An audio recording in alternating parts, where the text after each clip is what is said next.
Here's something that might shock you. Most successful people don't achieve their dreams by setting goals.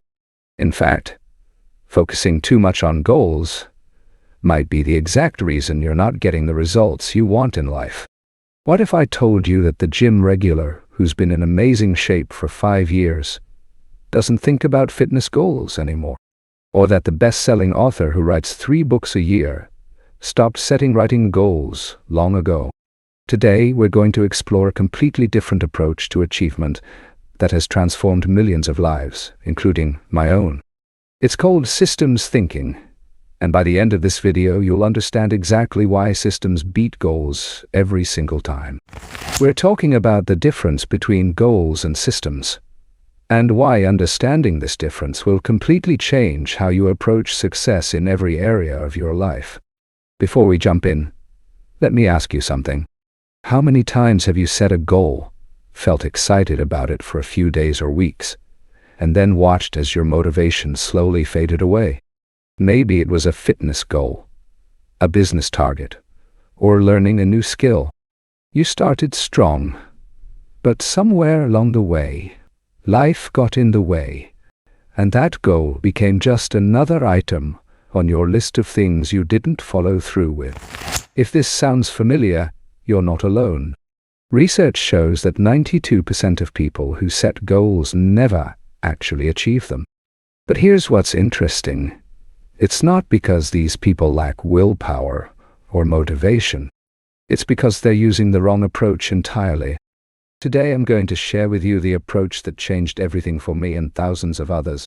We're going to explore real stories of people who transformed their lives, not by setting bigger goals, but by building better systems. And by the end of this video, you'll have a complete framework for creating systems that actually work. Let me tell you about 2 different people. First, there's David. David was a software engineer who desperately wanted to get in shape. Every January, he'd set the same goal: lose 30 pounds and run a marathon. He'd buy expensive gym memberships, new running shoes, and download fitness apps. For the first few weeks, he'd be at the gym every day, tracking his calories religiously. But by March, something always happened. Maybe work got busy, or he got sick for a week, or he had a bad day and skipped the gym. Each missed day made it harder to get back on track. By summer, he'd given up entirely, promising himself he'd start again next year. This cycle repeated for 7 years. Now let me tell you about Rachel. Rachel had the exact same starting point as David, out of shape and wanting to change. But Rachel took a different approach. Instead of setting a weight loss goal, she created a simple system. She decided to walk for 20 minutes every morning before checking her phone. That's it. No gym membership, no complex diet plan, just a 20-minute walk. 6 months later, Rachel had lost 25 pounds without even trying. But more importantly, she felt better than she had in years. The daily walk had become automatic, and it naturally led to other healthy choices. She started choosing stairs over elevators, parking further away, and eating better because she felt more energetic. What made the difference between David and Rachel? David focused on the outcome, losing 30 pounds. Rachel focused on the process, walking every morning. This is the fundamental difference between goals and systems. Goals are about the results you want to achieve. Systems are about the processes that lead to those results. Goals are destinations. Systems are the vehicle that gets you there. Here's why goals often fail us. First, goals create an all-or-nothing mentality. You either achieve your goal or you don't. There's no middle ground, no celebration of progress. This creates enormous pressure and makes it easy to give up when things don't go perfectly. Second, goals are temporary. Once you achieve a goal, what happens next? Many people who reach their target weight gain it back because they return to their old habits.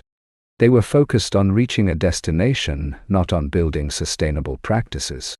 Third, goals can actually delay happiness. You tell yourself you'll be happy when you reach your goal, which means you're constantly postponing satisfaction. You're always living in the future instead of enjoying the present. But perhaps most importantly, goals focus on something you cannot fully control: the outcome. You can't control whether you lose exactly 30 pounds or whether your business hits a specific revenue target. You can only control your daily actions and habits. This is where systems come in. A system is a collection of daily habits and processes that naturally lead to the outcomes you want. Instead of focusing on losing 30 pounds, you focus on becoming the type of person who exercises regularly and eats well. Instead of focusing on writing a book, you focus on becoming the type of person who writes every day. James Clear, the author of Atomic Habits, puts it perfectly. You do not rise to the level of your goals. You fall to the level of your systems.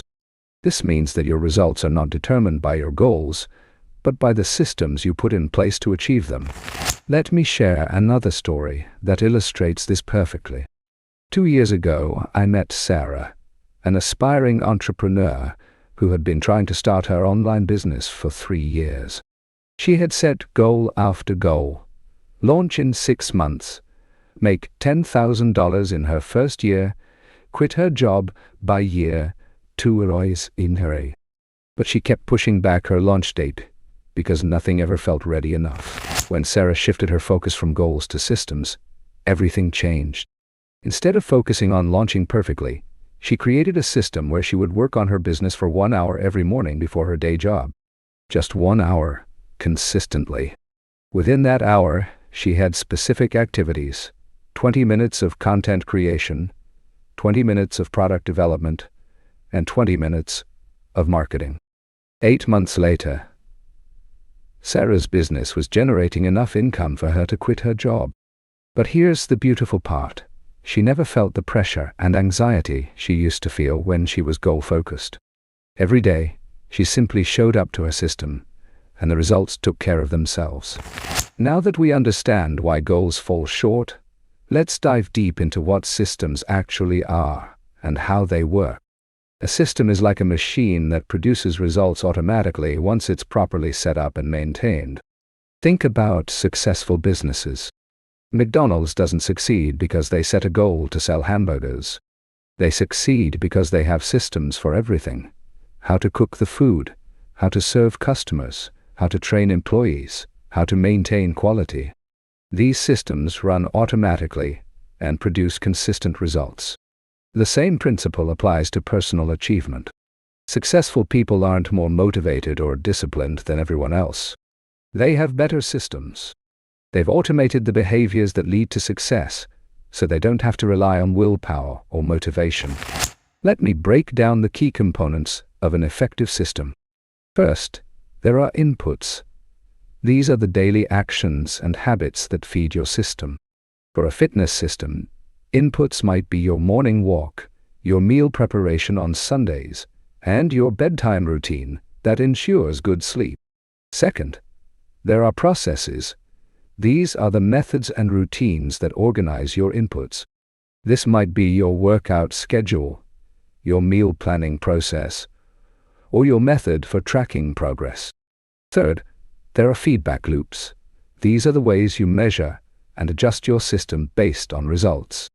This isn't about judging yourself, but about fine-tuning your approach to make it more effective. Finally, there are outputs. These are the natural results that emerge from your system. When you have the right inputs, processes, and feedback loops, the outputs take care of themselves. Here's a real-world example from my own life. A few years ago, I wanted to become a better writer and eventually write a book. Instead of setting a goal to write a book by December, I created a writing system. My inputs were simple: wake up at 6 a.m., make coffee, and write for 45 minutes before checking email or social media. My process was to write whatever came to mind. Sometimes it was good, sometimes it was terrible, but I wrote consistently.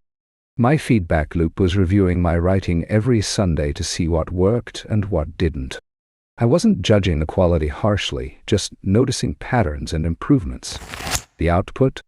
After 18 months of this system, I had written over 200,000 words and had the material for 2 books. But more importantly, I had become a writer. The identity shift happened naturally through the system, not through forcing myself toward a goal. This brings up another crucial aspect of systems thinking: identity change. Goals try to change your results. Systems change who you are. Every time you follow your system, you're casting a vote for the type of person you want to become. When Rachel took her morning walk, she wasn't just exercising. She was becoming the type of person who prioritizes health. When Sarah worked on her business for an hour each morning, she wasn't just building a company. She was becoming an entrepreneur. This identity change is powerful because it makes the behaviors feel natural rather than forced. You're not forcing yourself to exercise. You're simply doing what healthy people do. You're not forcing yourself to write. You're simply doing what writers do. The psychological research supports this approach. Studies have shown that behavior change is much more successful when it's tied to identity rather than outcomes. When you see yourself as a runner, you run. When you see yourself as someone who eats healthy, you make better food choices. The behavior flows naturally from the identity. But here's what makes systems even more powerful. They compound over time. Goals are often binary. You either achieve them or you don't. But systems get better the longer you use them. Each day you follow your system, you're not just getting closer to a result, you're also getting better at the system itself. Remember David and Rachel from earlier? Rachel's walking system didn't just help her lose weight. Over time it taught her about consistency, showed her she could keep commitments to herself, and gave her confidence to create systems in other areas of her life. The system itself became a skill that transferred to everything else she wanted to achieve. Now that you understand the power of systems, let's talk about how to build your own. I'm going to walk you through a proven framework that you can apply to any area of your life where you want to see improvement. The framework has 5 steps, and I call it the CLEAR system. Clarify, link, establish, adjust, and repeat. Step 1. Clarify your direction. Before building any system, you need to know what direction you're heading. This isn't about setting a specific goal, but rather clarifying the type of person you want to become and the lifestyle you want to live. Instead of "I want to lose 30 pounds, think "I want to become someone who takes care of their health." Instead of "I want to make $100,000, think "I want to become someone who creates value for others and builds sustainable income." This shift in language is crucial because it focuses on identity and process rather than outcomes. Ask yourself, what kind of person would naturally achieve the results I want? What would their daily life look like? Let me share how this worked for Marcus, a client who wanted to improve his financial situation. Instead of setting income goals, he clarified that he wanted to become someone who was financially responsible and always learning about money. This clarification guided everything that followed. Step 2. Link to your current life. The biggest mistake people make when building new systems is trying to change everything at once. Successful systems are built by linking new behaviors to things you already do consistently. This is called habit stacking, and it's incredibly powerful because it uses the momentum of existing routines. Instead of relying on motivation, you're using the natural flow of your day. For example, if you want to start meditating, don't just say "I'll meditate for 10 minutes every day." Instead, link it to something specific. After I pour my morning coffee, I will meditate for 10 minutes. Marcus wanted to learn about investing, so he linked it to his existing routine. After I eat lunch at my desk, I will read 1 article about investing. This small link made the new behavior feel natural rather than forced. Step 3. Establish the minimum effective dose. Here's where most people go wrong. They try to do too much too soon. They want to exercise for 2 hours a day when they haven't exercised in months. They want to write 2,000 words daily when they haven't written anything in years. Instead, find the minimum effective dose the smallest amount of the behavior that still moves you forward. This might seem too easy, but that's exactly the point. You want to build consistency first, intensity second. Rachel's 20-minute walk was a perfect example of this. Could she have exercised more? Absolutely. But by starting small, she built the identity and consistency that eventually led to much bigger changes. For Marcus, the minimum effective dose was reading one article about money each day. Some days he read more, but he never allowed himself to do less. This consistency built his knowledge and confidence over time. The key is to make your minimum so small that you can't fail to do it, even on your worst days. You can always do more, but you should never allow yourself to do less. Step 4. Adjust based on feedback. Systems are not set and forget. They need regular maintenance and adjustment based on what's working and what isn't. This is where the feedback loops we discussed earlier become crucial.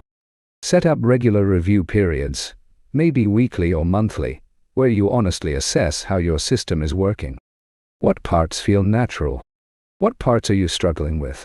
What unexpected obstacles have come up? The goal isn't to judge yourself, but to optimize your system for better results and greater sustainability. Sometimes you need to make the minimum dose even smaller. Sometimes you need to change the timing or linking behavior. Sometimes you need to address obstacles you didn't anticipate. Marcus discovered that reading investing articles during lunch was difficult because work often interrupted him. He adjusted his system to read articles during his commute instead, which worked much better for his schedule. Remember, there's no perfect system, only systems that work for your current situation and lifestyle.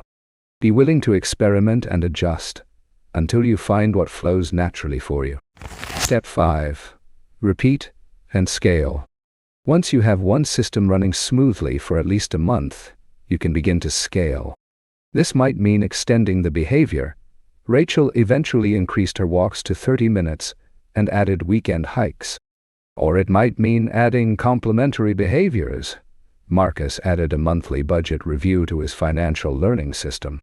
The key is to let one system become automatic before adding complexity. This patience pays off, because each successful system builds your confidence and skill at creating systems in general. After 6 months with his investing education system, Marcus felt ready to add a saving system. After a year, he added a side income system. Each new system built on the foundation of the previous ones, creating a comprehensive approach to his financial goals. But here's what's beautiful about this approach. You never feel overwhelmed because you're only focusing on one small behavior at a time. Yet over months and years, these small systems compound into dramatic life changes. I've seen people transform their health, careers, relationships, and finances using this exact approach. The secret isn't in doing everything perfectly. It's in doing small things consistently and allowing them to build momentum over time. Let me share some real-world examples of how systems thinking has transformed lives across different areas. These stories will help you see how to apply these principles to your own situation. First, let's talk about Jennifer, a marketing manager who felt stuck in her career. For years, she set professional goals: get promoted within 18 months, increase her salary by 40%, switch to a better company. But despite her talent and hard work, she wasn't getting the recognition or opportunities she wanted. When Jennifer shifted to systems thinking, she focused on becoming the type of person who was known as a marketing expert. Her system had 3 simple components. Every Tuesday and Thursday morning, she would spend 30 minutes reading industry publications. Every Sunday, she would write a short LinkedIn post, sharing one insight from her week. And once a month, she would comment thoughtfully on 3 posts from industry leaders she respected. This system seemed almost too simple, but the results were remarkable. Within 6 months, her LinkedIn posts were getting significant engagement. Colleagues started coming to her with marketing questions. Her manager began including her in strategic discussions.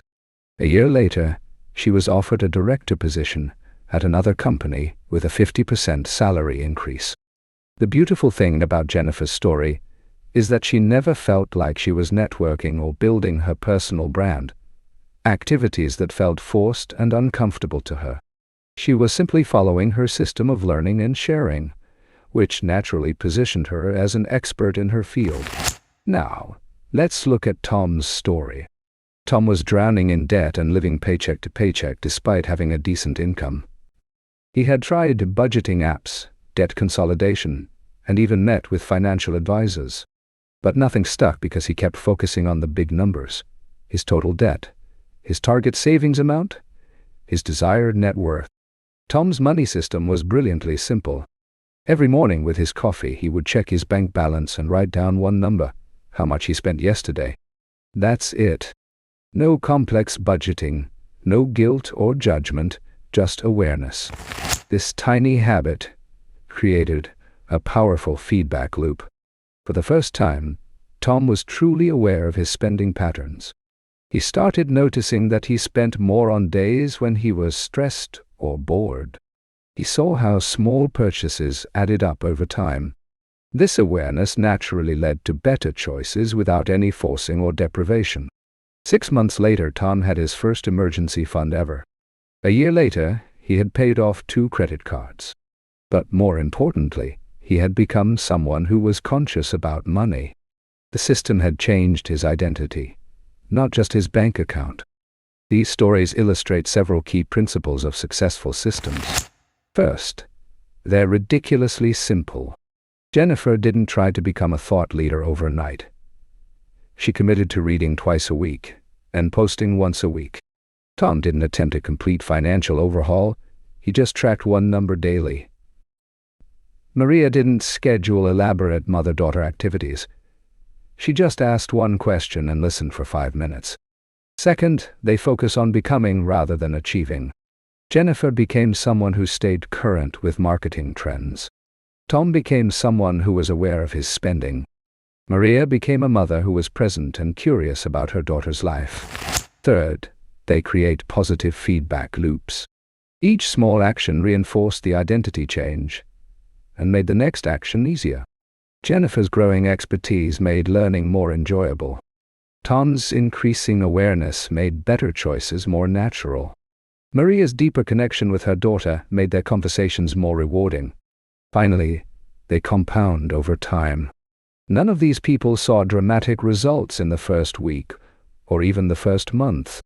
But, as they consistently followed their systems, small changes accumulated into life-transforming results.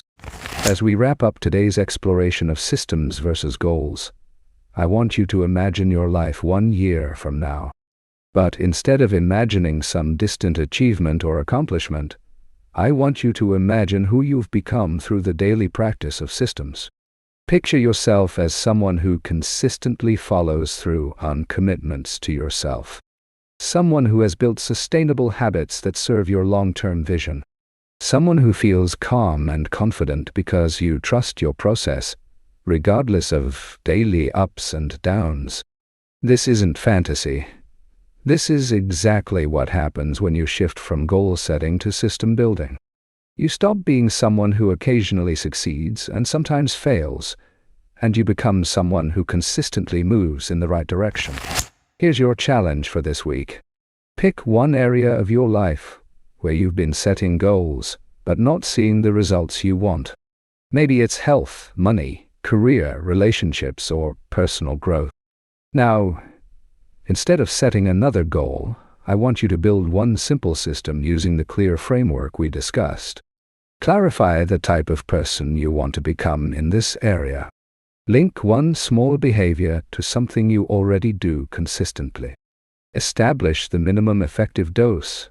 Make it so small you can't fail. Set up a way to get feedback and adjust as needed. Then simply repeat this process until it becomes automatic. The most important thing to understand is this: you already have everything you need to build powerful systems. You don't need more motivation, more time, or more resources. You just need to start small and be consistent. The systems will do the rest. If this video has given you a new perspective on achievement and personal change, please give it a thumbs up and share it with someone who might benefit. In the description below, you'll find a free system building worksheet that walks you through the clear framework step by step, plus examples for different life areas. Until then, remember this: your life is not shaped by what you achieve, but by what you do consistently. Goals may inspire you to start, but systems will empower you to finish. Start building your first system today, and watch as your life begins to change in ways you never thought possible. Thank you for watching, and I'll see you in the next video.